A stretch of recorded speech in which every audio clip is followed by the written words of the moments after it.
Eh bien, bonjour à tout le monde, c'est Benjamin Broustet, donc designer et formateur en permaculture pour Permaculture Design.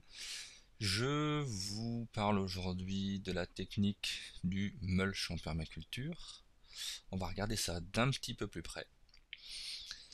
Alors vous savez très bien que dans les designs de permaculture ou dans les principes de permaculture, on cherche à obtenir un maximum de rendement énergétique.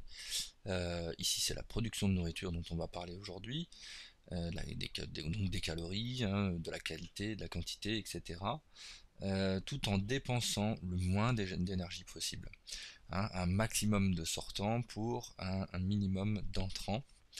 Donc cette énergie, dépenser cette énergie, c'est aussi bien de l'énergie fossile que de l'énergie humaine. Donc ça permet de rejoindre la première éthique de permaculture qui est être attentif aux humains. Donc en partant de ce constat, au niveau du sol, ça se traduit par évidemment le perturber le moins possible afin de préserver ses habitants. Hein, ces habitants, on sait qu'ils ce sont nos alliés en permaculture et ça va nous permettre de conserver un maximum de fertilité au niveau de ce sol, puisqu'on sait aujourd'hui que les principaux acteurs de la fertilité du sol sont la microfaune qu'il compose. Et puis, ça se traduit aussi par aggrader, c'est-à-dire augmenter sans cesse la matière organique présente dans le sol, ajouter des couches, si je puis dire, et continuer à maintenir comme ça, et à maintenir la fertilité du sol, tout simplement. Alors, il y a un des moyens clés pour aller dans ce sens, c'est le mulch. On va en parler aujourd'hui. Et donc c'est une technique qui propose moins d'efforts pour plus de fertilité. Ça rejoint complètement la permaculture, donc c'est plutôt intéressant. Alors voyons d'un petit peu plus près comment ça se passe. Eh bien le mulch, c'est une couverture de sol, avant tout. Il va remplir plusieurs rôles et il se présente sous plusieurs formes. Il peut être minéral tout d'abord, donc sous forme de pierre, de cailloux, de choses comme ça. Il peut être issu de végétaux ou de matières animales, hein, des végétaux broyés, déposés, ou des matières animales telles que de la laine, des choses comme ça.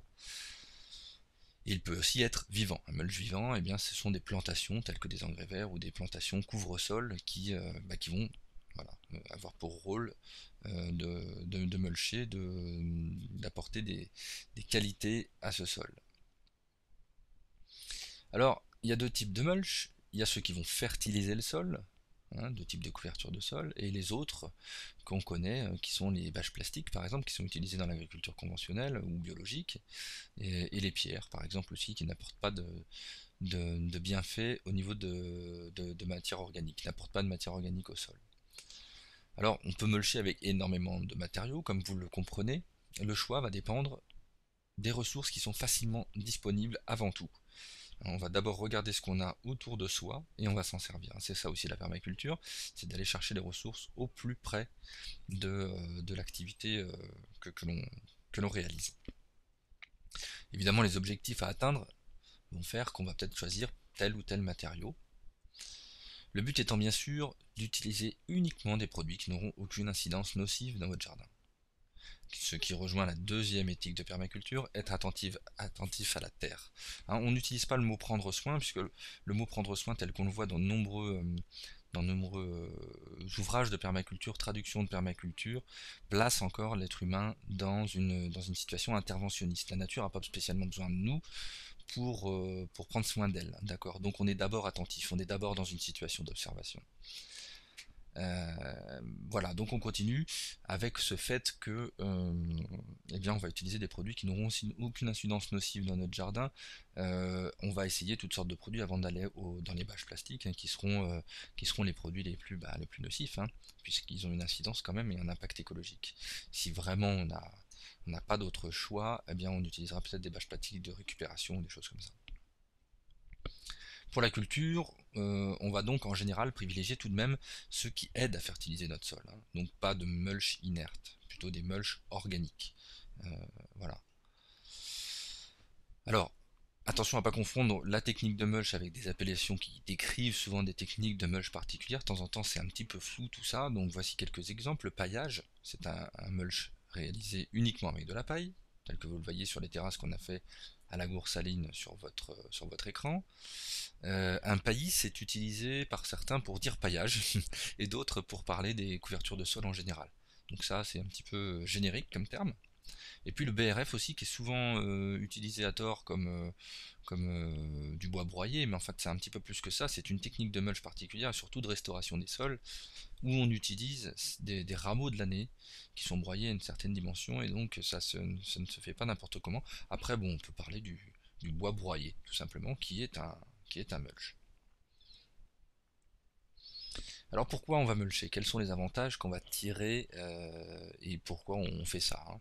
Tout d'abord, vous remarquerez que dans la nature, les sols nus n'existent pas. Il n'y a jamais de sol nu. Un sol mis à nu, eh bien effectivement, ça va tout de suite déclencher la grande machine naturelle et les plantes pionnières vont commencer à se développer pour coloniser l'espace. Elles ont leur rôle. Ce sont des plantes annuelles ou bisannuelles et elles vont se développer sur la surface du sol. C'est les plantes qu'on appelle couramment les mauvaises herbes, ben oui, alors qu'elles sont là pour réduire un déséquilibre ou corriger un déséquilibre. Et donc les jardiniers classiques eh ben, sont toujours en train de lutter contre cet état de fait, et donc luttent contre la nature, et sont dans un effort constant de travail pour garder cet état de sol nu. Les permaculteurs, quant à eux, travaillent dans le sens de la nature, donc vont plutôt être accompagnés par la nature, ou la nature va les accompagner. Et donc, cette façon de faire va évidemment avoir beaucoup d'impact, hein, beaucoup moins d'impact en tout cas sur l'environnement, et puis va demander aussi moins de travail, ce qui est très intéressant, puisqu'on pourra passer ce temps-là à faire autre chose. Donc moins d'impact sur la nature, plus de place pour la nature sauvage, moins de travail, moins de dépenses d'énergie. Là on est vraiment dans les principes de permaculture. L'objectif du mulch, c'est de travailler avec la nature, de limiter et donc de reproduire un sol forestier. Vous avez devant vous une belle image de sol forestier et on va regarder un petit peu pourquoi on fait ça. On va essayer de comprendre un petit peu l'écosystème en observant un petit peu la succession écologique. Le sol, c'est un énorme réservoir de graines et ce qui se passe, eh bien, c'est que si on part du principe qu'on a un sol nu, eh bien, ou une perturbation diverse d'un milieu, eh bien, on va avoir des plantes annuelles qui vont commencer à s'installer, bisannuelles, qui vont commencer à construire, déjà à se propager sur la surface du sol, le protéger de l'érosion, créer un système racinaire, s'étendre, et puis l'ombrager, commencer à créer un petit peu de fertilité, et puis ensuite on a les plantes herbacées, les vivaces qui vont s'installer là-dedans, qui sont un petit peu plus hautes, qui vont aussi améliorer la texture du sol petit à petit et faire de la place pour le stade suivant. Chaque stade va préparer un sol qui va pouvoir accueillir l'espèce qui vient ensuite, hein. Au niveau de la faune, c'est la même chose. Là, on regarde la végétation, mais au niveau de la faune, c'est exactement la même chose. Plus on va avancer dans le système, dans la succession écologique, plus les, euh, les espèces animales vont être diversifiées et le système va se complexifier. Donc vous voyez qu'on avance là-dedans, hein, donc on a des vivaces. Ensuite, on va arriver vers les premiers arbres, les jeunes arbres et les arbres pionniers tels que les bouleaux, les saules, les choses comme ça. Et il va y avoir une litière de plus en plus importante qui va se constituer au sol, un humus qui va se créer, hein, de manière successive. Et puis autour de 25 à 50 ans, eh bien, on va avoir une forêt à peu près mature, avec des jeunes arbres et des arbres tels que les chênes, les hêtres ou des choses comme ça. En tout cas, sous nos latitudes, c'est comme ça que ça se passe. Et du coup, on va avoir là un sol forestier très riche, très humifère, et un système relativement stable. Alors c'est relativement parce que il y a toujours des mouvements, hein, il y a toujours la nature est dynamique, hein, donc il y a toujours des pseudo-successions écologiques qui se font à n'importe quel endroit de la forêt. Il suffit qu'il y ait une petite clairière qui se libère pour que la machine se remette en branle. Alors en permaculture, on imite les systèmes naturels et on veut donc accélérer, hein, cette succession pour créer ce sol forestier avant l'heure. D'accord? Donc ce qu'on va faire, eh bien on va installer nous-mêmes cette importante couche de matière organique qui s'est développée au fil du temps de la succession écologique, hein, on va l'apporter nous-mêmes de manière à accélérer cette succession. On reste quand même dans l'imitation de la nature, mais on accélère son œuvre, tout simplement. Alors, quels vont être les bénéfices dans la pratique de ce mulch? Quand on regarde le sol forestier, qu'est-ce que ça nous indique, ce sol? Bien, tout d'abord, c'est un sol qui est extraordinairement fertile. Il n'y a pas besoin d'engrais dans une forêt. Ça ça s'auto-suffit hein, au niveau fertilité, une forêt. Donc on a une fertilité qui est augmentée par le biais de l'apport de mulch organique. L'humidité du sol va être conservée sous cette épaisse densité de couverture de sol. Eh bien, on réduit l'évaporation, on réduit aussi l'arrivée du soleil hein, sur la Terre, donc de la lumière, donc on va évidemment réduire les pertes en eau. Mais bien on va plus ou peu avoir de levée de plantes pionnières, puisque la nature comprend par le fait que le sol est couvert, et bien que le stade forestier est atteint, et donc du coup c'est pas la peine de faire lever des plantes pionnières. Donc on réduit cette, cette apparition. Ensuite on va limiter la compaction. Alors la compaction, vous savez que c'est très important au jardin, hein, un sol compacté, ben oui, si on s'embête à le bêcher régulièrement dans le jardin traditionnel, c'est parce qu'un sol pour être fertile a besoin d'être aéré. Donc ben, le mulch va remplir ce rôle, c'est-à-dire qu'en mettant une grosse couverture sur le sol, eh bien la microfaune du sol va travailler sous cette couverture, va s'employer à, eh bien, à faire son boulot de décompactage du sol. Là, elle va l'aérer automatiquement. Ça va aussi le protéger de l'érosion, hein, puisqu'on n'a pas de pluie battante qui vont venir se poser dessus, il va être protégé comme une couverture.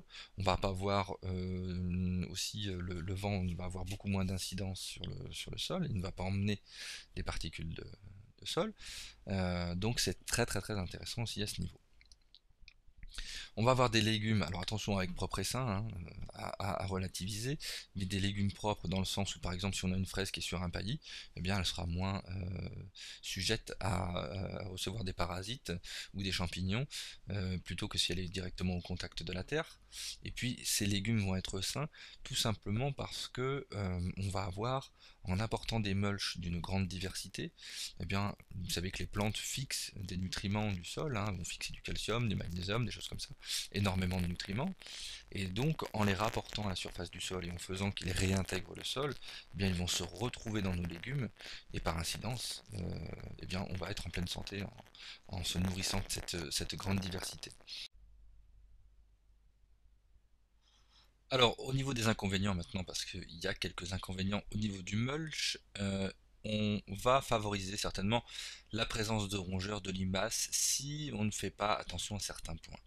Alors, je voudrais attirer votre attention sur ce fait, là où la permaculture se positionne un petit peu différemment de ce qu'on voit traditionnellement ou dans les façons de penser un petit peu plus courantes des jardiniers. Redistribuer les surplus, c'est aussi laisser un petit peu de place à la nature sauvage, voire le plus possible. C'est-à-dire qu'en fait, si vous faites manger un petit peu vos légumes par quelques rongeurs, quelques limaces, eh bien, c'est finalement un petit peu normal. On n'est pas en contrôle total de notre environnement. On est partie intégrante du milieu naturel, donc les limaces, les rongeurs ont autant de place que nous sur cette terre. Il n'y a pas de raison qu'ils ne se servent pas dans nos récoltes. Alors attention, je dis pas qu'il faut qu'ils prennent 50% de tout ce qu'on met en place, c'est évident, mais bon, s'ils prélèvent un petit pourcentage de notre récolte, c'est pas bien grave, c'est de toute façon chaque être humain, chaque partie de notre écosystème a son rôle à jouer et fait aussi qu'on est sur Terre, donc il faut bien le comprendre et l'intégrer. Alors, on peut évidemment limiter la présence de rongeurs et de limaces, mais on ne pourra jamais l'éviter. Et finalement, tant mieux, parce que les limaces sont des décomposeurs qui construisent le sol de notre planète. Les rongeurs ont aussi évidemment toute leur importance. Par leur galerie, etc., ils drainent les terrains, et puis il y a plein d'autres avantages, bien sûr. Enfin, vous avez compris, chaque être vivant sur notre planète a son rôle à jouer, et nous devons en tenir compte. Nous ne sommes pas sur un environnement que nous contrôlons à 100%. Le jardin, c'est aussi un petit peu pour tout le monde. Alors, dans un deuxième temps, la terre se réchauffe un petit peu moins vite, hein, surtout au printemps, mais par contre, ce qui est intéressant, c'est on se prémunit un petit peu des gels hein, aussi. Les semis ne sont pas facilités dans le pays, donc il y a des choses auxquelles il faut faire attention. Donc tous ces inconvénients peuvent être palliés en fait, hein, par plusieurs moyens. Le choix des matériaux d'une part, le timing, quand mettre en œuvre le mulch et quand l'enlever, les endroits où il faut mulcher ou non, et puis les épaisseurs, et bien sûr l'expérimentation. N'oubliez pas, quand vous regardez des vidéos telles que celle-ci ou d'autres que vous pouvez trouver sur internet, ce ne sont pas des recettes miracles que vous pouvez reproduire telles quelles chez vous. Expérimentez avec plusieurs niveaux d'expérimentation en faisant plusieurs recherches, puisque ce ne sont que des techniques, ce ne sont pas des recettes miracles. Chaque contexte, chaque climat, chaque condition pédologique, enfin condition de sol, vont amener des techniques qui seront légèrement différentes, des recettes qui seront légèrement différentes. Ce qu'il faut comprendre, c'est les principes qui restent, eux, par contre, hein, qui sont universels. Les techniques, elles, changent selon les endroits, hein. Donc tout ce que vous voyez en vidéo, c'est vrai que c'est très intéressant, hein, pour moi y compris, mais attention à ne pas reproduire de manière de ne pas attention à ne pas reproduire voilà, donc attention à ce que vous voyez, gardez toujours une réserve et puis expérimentez bien sûr chez vous et faites vos propres conclusions sur votre terrain. Sur un terrain à 50 mètres de distance, on va avoir des conditions qui seront peut-être différentes d'un autre. Donc tout est à prendre en compte, hein, toutes les subtilités sont à prendre en compte. Voilà, j'espère que cette vidéo de permaculture design vous a plu. Je vous encourage à faire un petit j'aime sur Facebook si ça vous a plu. Ça nous aide à nous faire connaître et puis à faire connaître la permaculture aussi par la même occasion. Et donc, si vous par hasard vous êtes intéressé pour avoir quelque chose d'un petit peu plus complet sur le mulch, si ça vous intéresse de savoir où, quand, comment et avec quels matériaux on doit mulcher, c'est-à-dire rentrer un peu plus dans le détail, eh bien vous nous en faites part dans les commentaires, vous n'hésitez pas. Et puis à très bientôt pour une prochaine vidéo de permaculture design. Salut!